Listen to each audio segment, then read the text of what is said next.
Hi, my name is Evan DeMarsh. I'm with Scott Ritter. He's the former weapons inspector from the UN, and he's the main author at scottritter.substack.com. That's scottritter.substack.com. I want to play for you real fast. We'll get right into it. This is Professor Morandi. We both know him, the Iranian professor.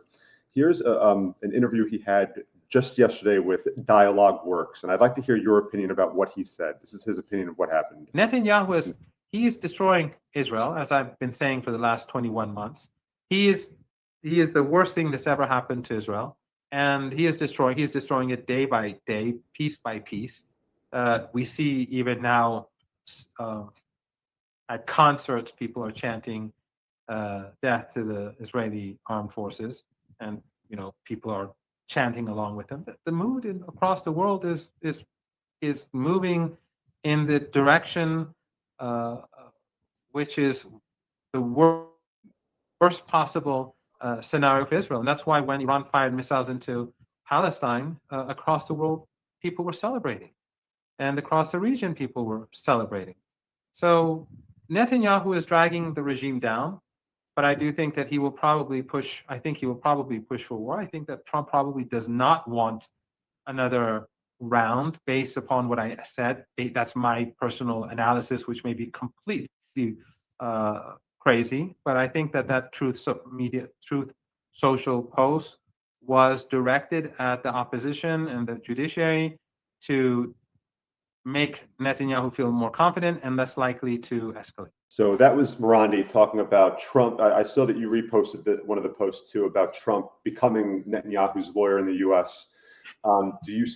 Do you think that that's the position that Trump is holding right now? Trump wants this to be over, wants to move on, and the risk is Netanyahu dragging the U.S. back in? Well, first of all, I think we have to reflect on Donald Trump, the man, and his social media posting habits. He appears to be somebody who cannot tolerate dissent, cannot tolerate things not going his way. He has a propensity for, putting out very immature posts. I liken a lot of what he does to, a teenager, a young teenager who has been spoiled beyond belief and is not getting his or her way and has turned to social media to protest. This seems to be Donald Trump's, MO, modus operandi when it comes to domestic quarrels and international, complications. He posts in all caps using language that barely passes muster at the 8th grade level, childlike insults. This is truly a man-child here that we're talking about. And once you recognize that, I think we need to avoid falling into the trap of trying to think too much about this post. Sometimes a post is what it is.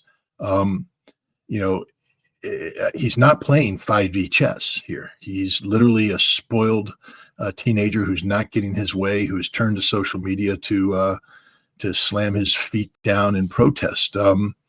He has a vision for the Middle East that is built around the resurrection of the Abrams Accords, which was, one of the foundational elements of what passed for foreign policy in the first Trump administration.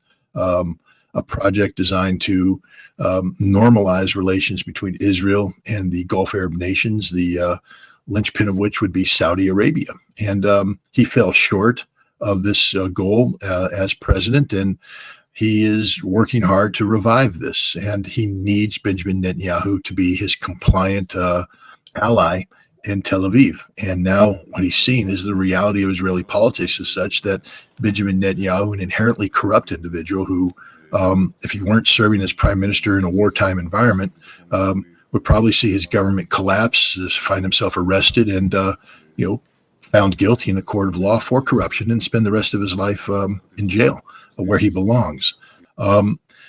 Trump doesn't have a plan B. Most spoiled teenagers don't. And, so he now is throwing a temper tantrum.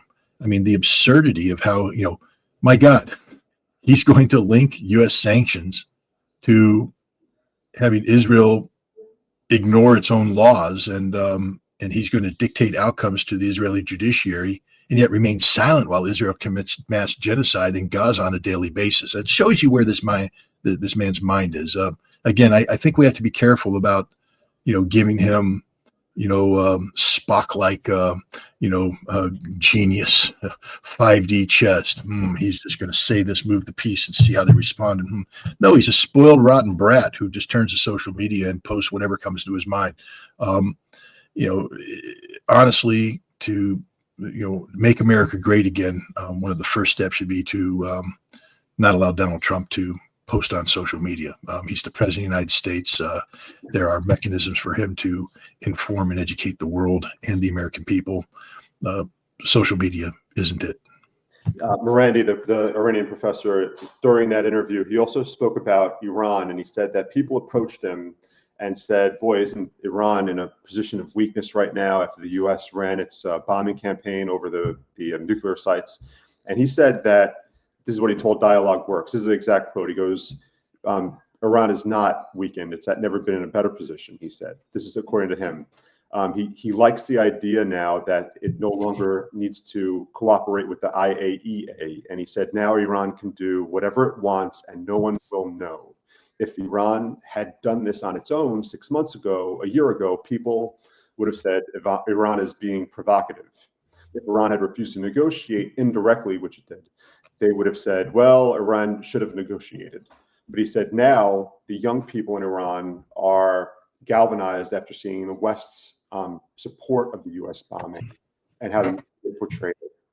That now they are more willing to embrace the position, a more hardline position towards the nuclear capabilities. Is that a position that you could understand and agree with, or do you disagree that maybe Iran should consider welcoming back the IAEA just for diplomatic purposes?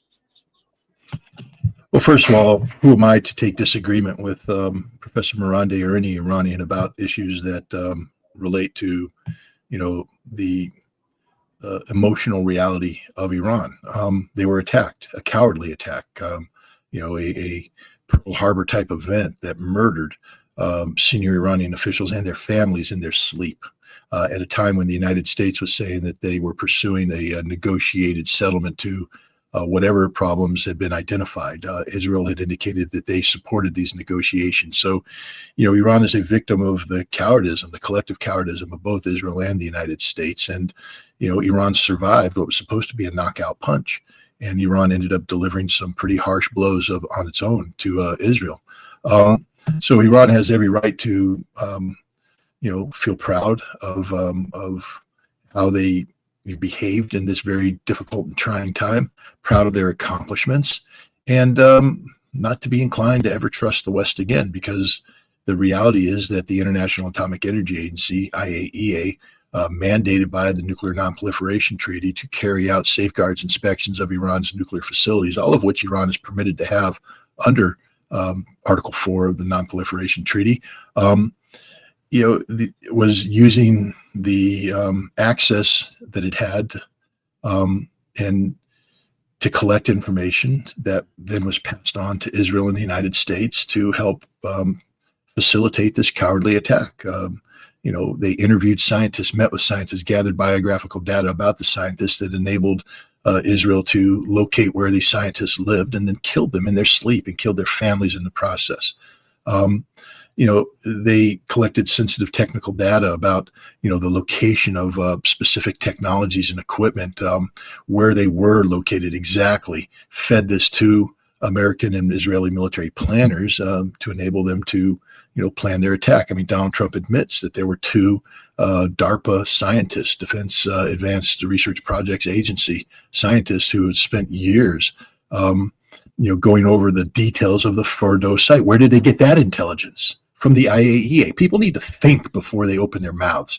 The president doesn't understand that he condemns himself and he condemns the IAEA when he talks about the planning that went into this strike. The bottom line is Iran has no reason to ever trust the IAEA again, especially as it's currently configured under its current leadership.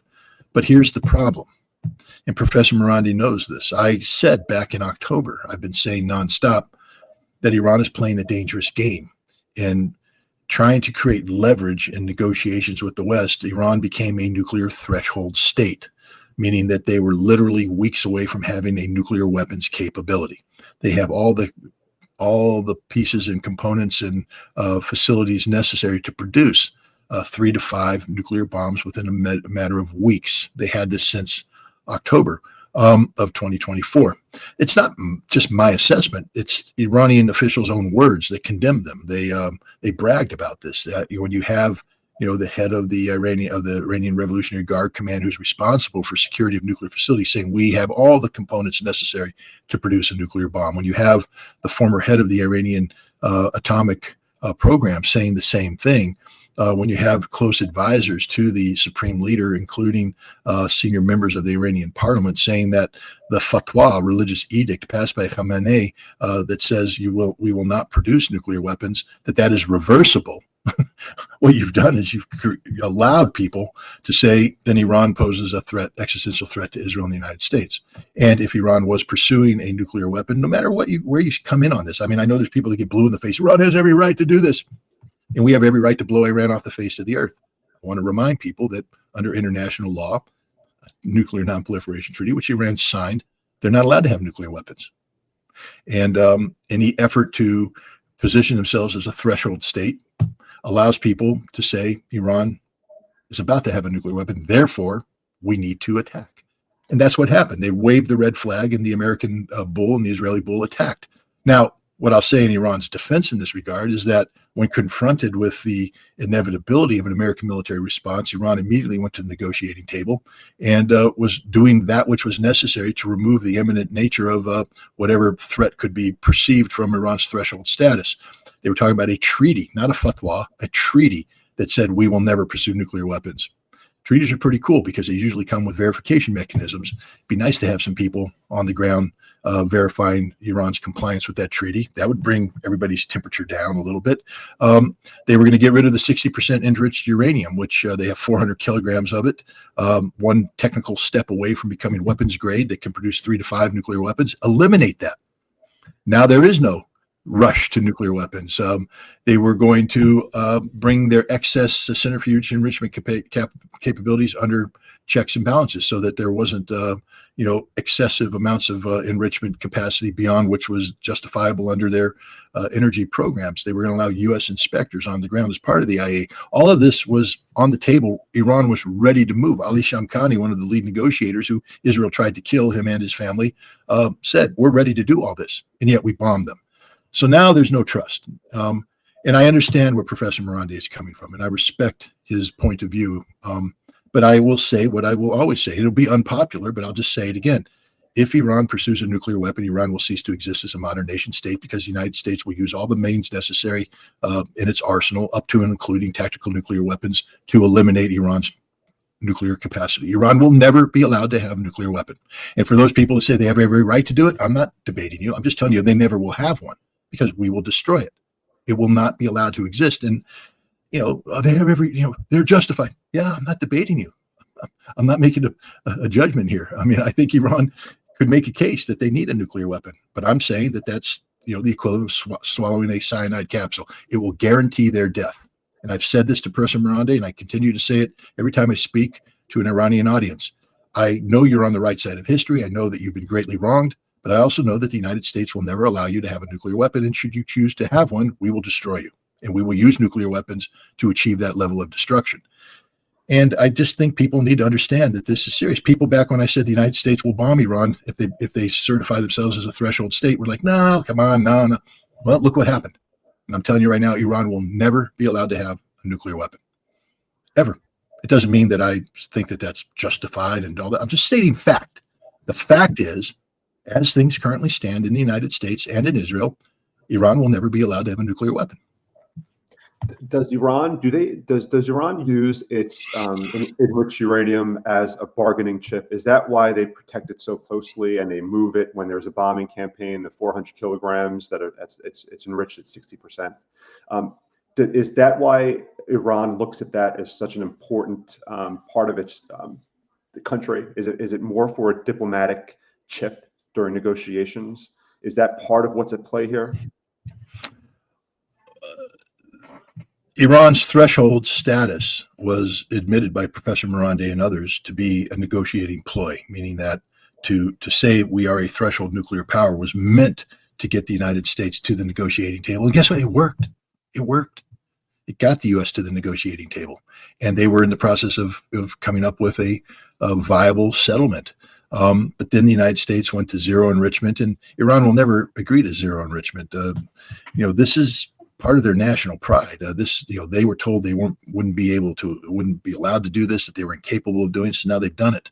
The 60% enrichment, pushed the issue as far as it could be pushed in order to get the United States and the world to recognize the legitimacy of Iran's enrichment program. I understand why they did it, but it was a very dangerous move because it's very difficult to explain any other reason to have 60% enriched uranium other than to be one technical step away from having weapons grade uranium. So it was a very dangerous step, but it is a negotiating ploy. And, Iran will hold on to this until which time there is an agreement. They're not going to give it up. They have to create that potential. And unfortunately, it's not just a potential. It could become reality. There could be a time when the Iranians, because it was said by the Iranian officials, I'm not making it up, that if Israel attacks their nuclear facilities, then Iran will reverse the fatwa and seek to produce a bomb, which could be happening right now. I just want people to understand we did not destroy the Isfahan site. The Isfahan site is where they can convert uranium hexafluoride enriched to 90% into uranium metal and form that metal into the shapes necessary for a gun type device, which is a most basic nuclear weapon that can be delivered by Iran easily. That hasn't been touched. So whatever we thought we were accomplishing, we haven't. Iran will set up, and is probably in the process of setting up, a third undeclared, it'll be undeclared now, but a third enrichment facility. They have been producing advanced centrifuges since 2021 that are outside the scope and outside of the inspection purview of the IAEA. Nobody knows how many centrifuges they have. And so they will set them up. They will get them operating. It will take days. All they need is 328 centrifuges, IR6, IR8 types. They've got them by the thousands. They set up twin cascades, 164 each, link them, feed in the uranium hexafluoride, and in 3 days they have enough 92% enriched uranium to build 3 to 5 bombs. Now they take that to Isfahan, they convert it to metal, and 2-3 weeks later, they've got themselves 3 to 5 warheads they can put on missiles that have been proven to evade things. And Israel disappears as a modern nation state, becomes a radioactive wasteland. I mean, there are some in Iran that say Israel deserves this fate. Many around the world would agree. But the problem is, Iran, just so people understand, and Professor Morande should understand this as well, Iran was thoroughly infiltrated by Mossad and by the CIA. The CIA maintains a station in Azerbaijan that exploits all of the ethnic diversity of Iran to get agents in there doing their bidding. The same thing with the Israelis. The idea that Iran would be able to make a nuclear weapon in secret is an absurdity. An absurdity. We will gather the intelligence that will indicate that this is happening. We will not allow Iran to complete this weaponization, and Iran will be destroyed as a modern nation state. That I don't know how to make it any clearer. This is the national security strategy of the United States. The nuclear posture of the United States, the nuclear employment plan is premised on this necessity. We can't allow Iran to have this. So I would encourage the Iranians to instead work on, focus on, remaking the IAEA, reforming the IAEA, getting rid of Rafael Grossi. That would be a great victory to have the world recognize that Rafael Grossi was little more than an Israeli agent, to remove him, to get somebody in place to change the safeguards regime, and to get Iran back on the track of, having a lawful enrichment program that is demonstrably not involved in the production of nuclear weapons. And I think it has a lot more cards to play right now. They have a lot of support in the world. Russia and China would support this direction, I believe. Russia and China will not support Iran becoming a nuclear weapons state. They can't, because Russia and China are both signatories to the NPT as nuclear weapons states, and they understand what would happen to the viability of the NPT regime should nations just willy-nilly be able to make nuclear weapons anytime they feel threatened. So I think Iran's in a strong position right now, and that it can exploit the uncertainty to a certain degree. But the moment it tries to build a nuclear weapon, it'll be found out, and that'll be the end of Iran. It's a very dangerous game to be playing right now. It's not Iran's fault. I'm not blaming Iran. We could have stopped this back in 1979 if we just simply said the Islamic Republic of Iran will, accept the same safeguards that the Shah had accepted, and will be allowed access to the technologies that it's permitted under appropriate safeguards inspections, and there would never have been a need for Iran to turn to the black market and, to develop enrichment to produce fuel for a nuclear reactor, because the United States and other nations said they'll never be allowed to have the fuel. We're not going to give them the fuel. Again, that's a violation of the NPT. We could have stopped this early on if we had just behaved responsibly, but we didn't. And so Iran was compelled to turn to the black market, and as a result, has been labeled an outlaw regime because of that, and has been struggling with that label ever since. Both Israel and Iran obviously try to take credit for winning the war, putting the other one back on the ropes, and pretended that the ceasefire was some kind of victory. And look, we showed our strength, and we had our way with the other country. The foreign minister from Iran was just interviewed and said, well, the U.S. stepped in and had to help Israel. Israel had to go to daddy. That's what he said, playing on what the head of NATO said. To me, that's a compelling argument from Iran. If Israel really was in control of the fight, this is to the war now. If Israel really was in control and was able to defend itself, why did the U.S. need to intervene and spend, I think it's something like $2 billion in missile systems to defend Israel? Is that a good argument from Iran that, hey, we were doing better than Israel because Israel needed to call on daddy? It's a fair argument, and I think it's one that's backed up by fact. But I also think it's one that pretends to, or at least ignores the fact that Israel hit Iran very hard and was continuing to hit Iran very hard. And the Iranians were as anxious as Israel to bring this conflict to an end, because Israel had the ability to continue to bring pain to the people of Iran. And any good leader doesn't want unnecessary pain brought to his or her people. So Iran had made it clear, even a week prior to the eventual ceasefire, that if Israel stopped attacking Iran, Iran would stop retaliating. Meaning that Israel attacks, Iran will retaliate. If Israel called it quits, then Iran will be done. But Israel had to stop attacking.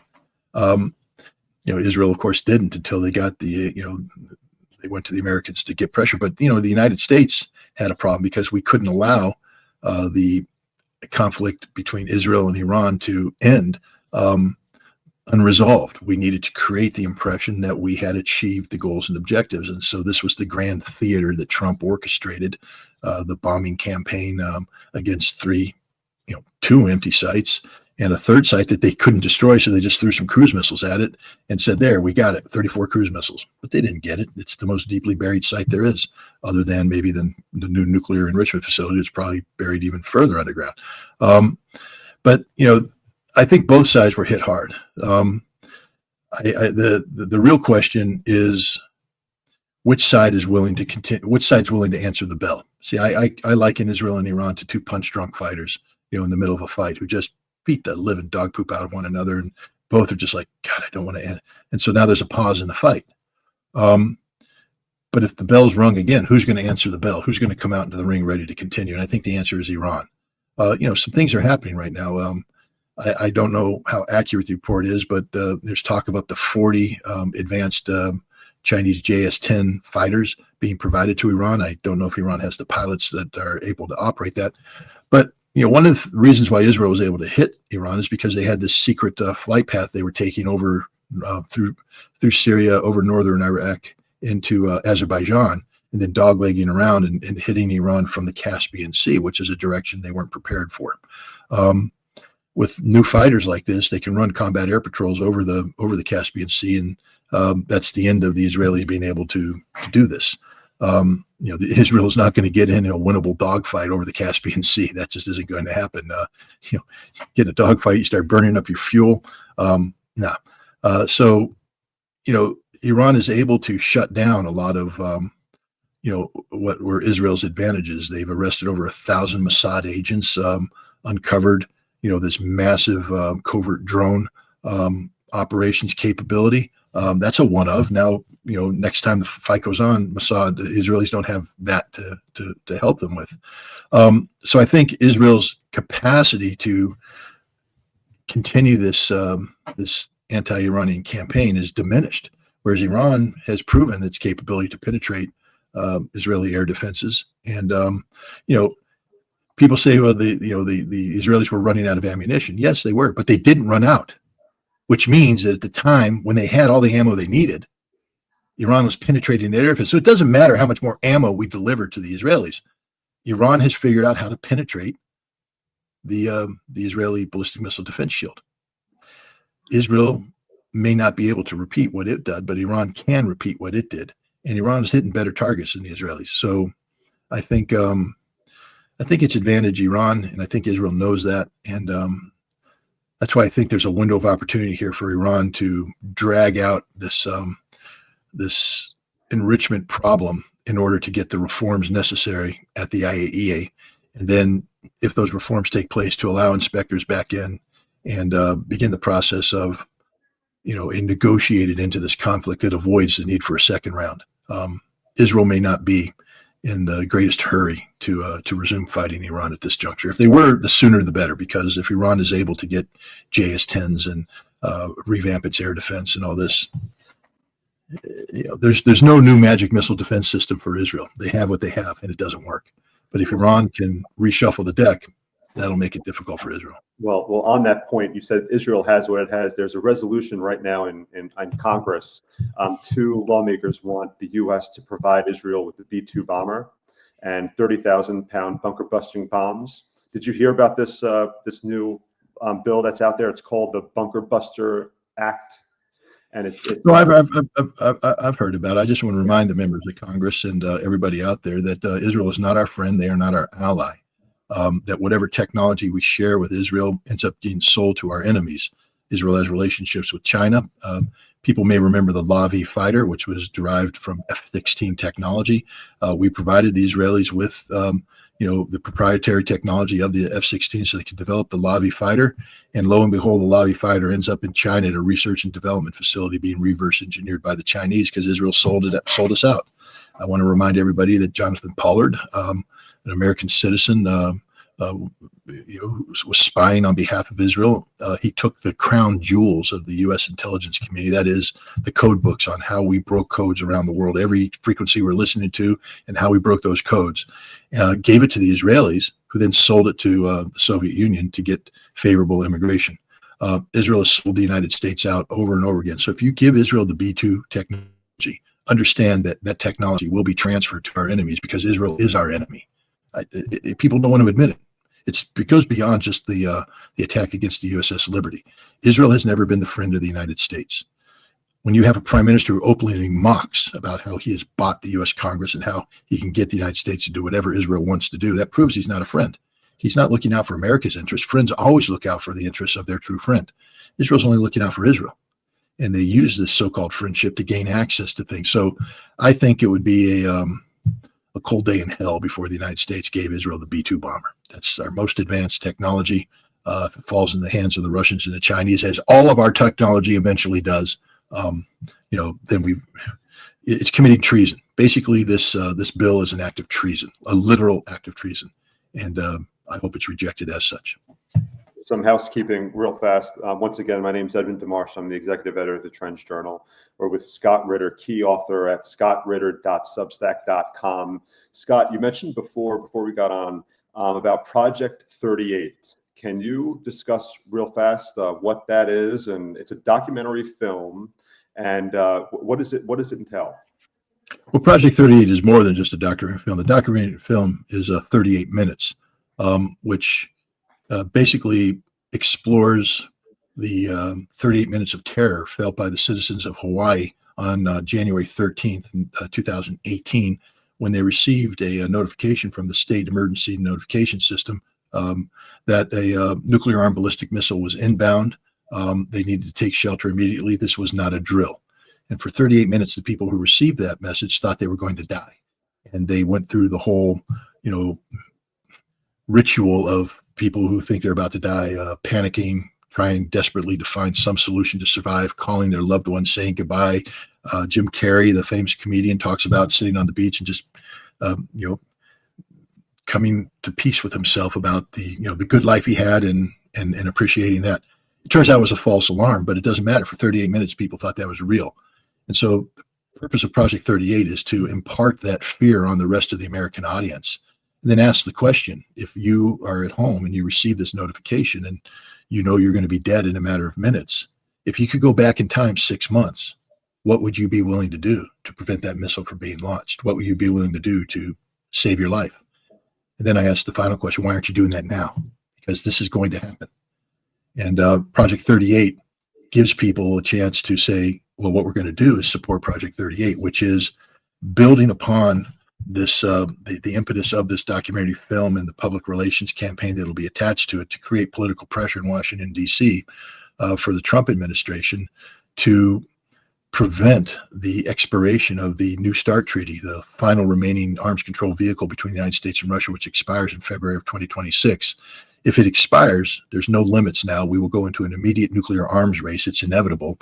And this arms race, given the nature of the weapons we're talking about deploying, will almost certainly lead to a general nuclear war between the United States and Russia and the end of all life on the world as we know it. So what would you be willing to do? And what I hope the answer is to support Project 38 so that we can the goal of Project 38, we're going to build a Team B. If you study the history of the intelligence community of the United States, Team B is something that was created during the time of Gerald Ford by the CIA to provide an alternative assessment to the National Intelligence Estimate regarding Russian strategic capabilities.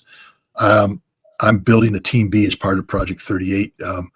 It'll be composed of people who have served in the highest levels in government, chiefs of staff of secretaries of state, presidential briefers from the CIA, people who've advised the head of naval operations on ballistic missile defense technologies, politicians who have dealt with this issue. And I'm trying to get Team B invited to the White House to brief the President of the United States, a 38-minute elevator pitch on why he should preserve the New START treaty. And we're going to use this movie and the political pressure we can bear to bring to bear to get the White House or senior advisors to the White House to agree to this briefing.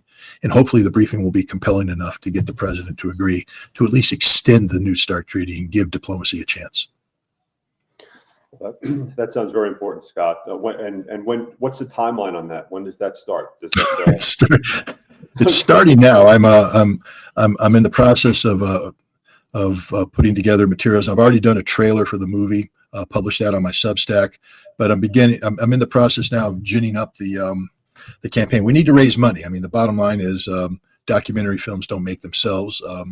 We're being as responsible as possible in terms of costs, but there will be necessary. We need to also raise money to bring Team B together. We're going to have to bring people in conference for at least a week. That means hotel expenses, per diem for meals.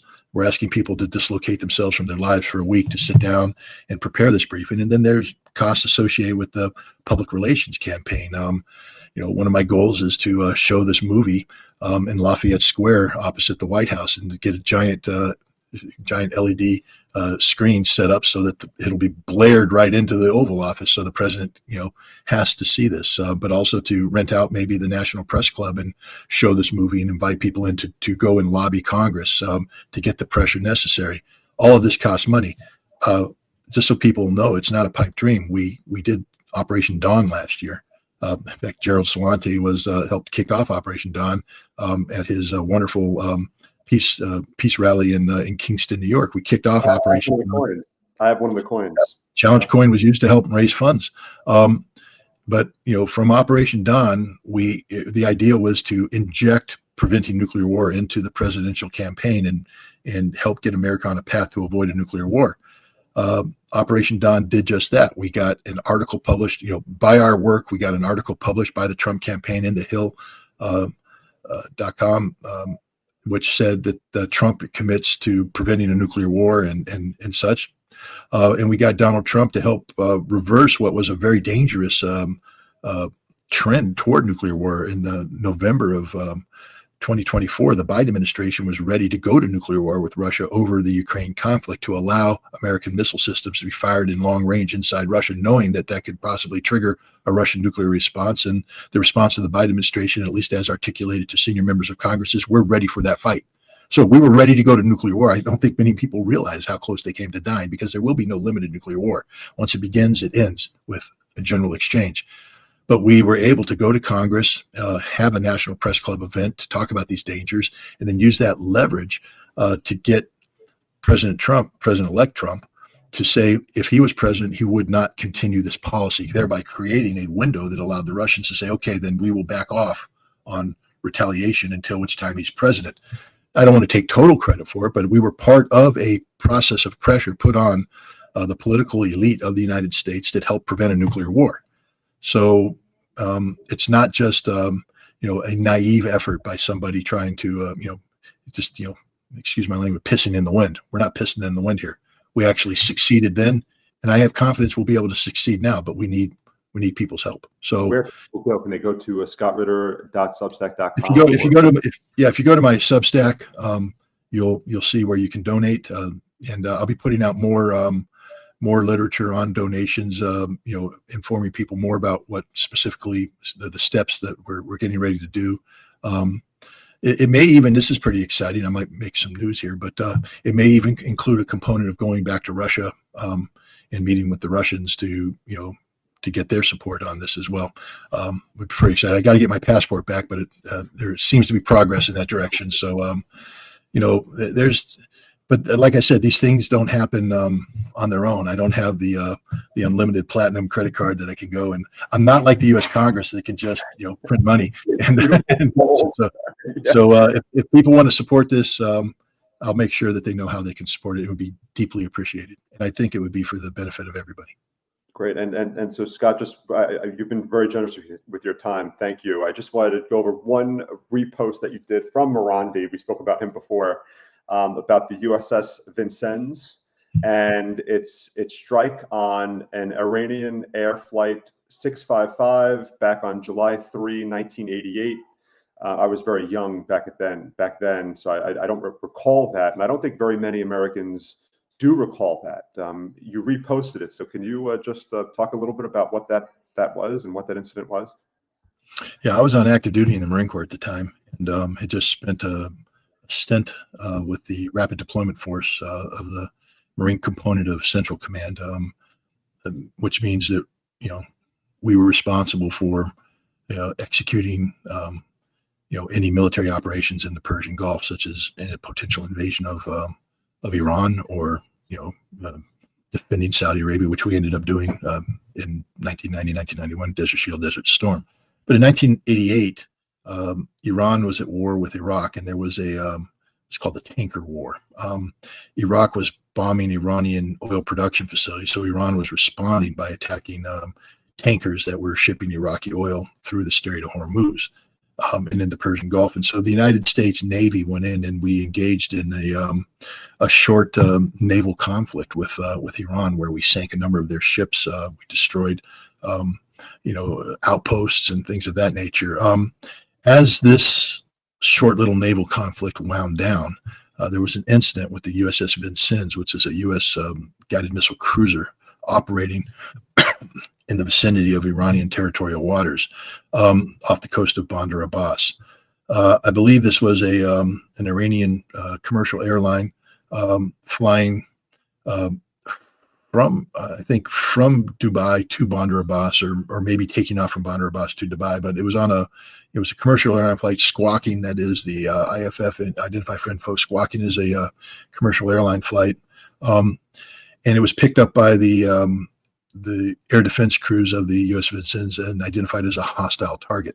And so we shot down a commercial airliner, killed everybody on board. And it was a great tragedy. It was, an investigation was done, but, even though it was clearly the fault of the United States, then President George Herbert Walker Bush said, "I will never apologize for the United States." The captain of the ship ended up being decorated for committing mass murder. The ship received commendations for committing mass murder. And this happened on July 3rd, day before the July 4th celebrations in 1988. As you said, many Americans don't know about this. Iran knows about this. It was a horrible day for the Iranians, a tragic day for the Iranians. And, it was seared into their brains as an act of perfidy, as an act of infamy. And I think it was important to retweet Professor Morandi's post, because the American people should be educated about, what we have done in the past, and understand that there's a reason why people in Iran shout death to America. It's not because they want to kill Americans, but they have a long history of being victimized by America, dating back to 1953, when the CIA, together with British MI6, helped orchestrate a coup d'etat to eliminate the democratically elected Prime Minister Mossadegh. We installed the Shah. Then the CIA worked with the Shah to create the Savak, a secret police that brutally oppressed the Iranian people. 1979, the Iranians overthrew the Shah. The United States gave safe haven to the Shah, so the Iranians took over the U.S. Embassy, began a process, held Americans hostage for 400 some odd days. Ended up with a failed rescue mission, 8 Americans dying in the deserts of Iran.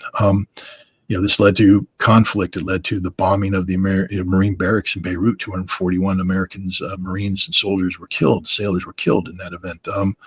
It led to, again, the 1988 tanker war that led to the United States providing military support to Iraq, including facilitating Iraqi chemical weapons attacks against the Iranians at the Al-Faw Peninsula.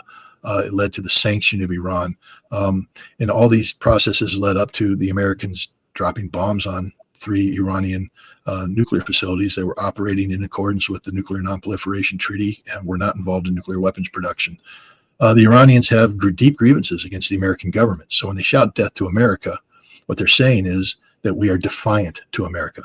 But as somebody who has visited Iran, I went there right after Ahmadinejad was elected president, at a time when the death to America chants were nonstop. I can tell you right now that no Iranian wished death to me or my fellow citizens. In fact, I was greeted cordially, warmly, openly. The expression of friendships was sincere. But there's a reason why the Iranians shout death to America. And you might want to reflect on the lives lost on July 3rd, 1988, at the hands of the captain and crew of the U.S. Vincennes, who shot a commercial airliner out of the sky. Scott Ritter, thank you for joining me. Thanks for having me.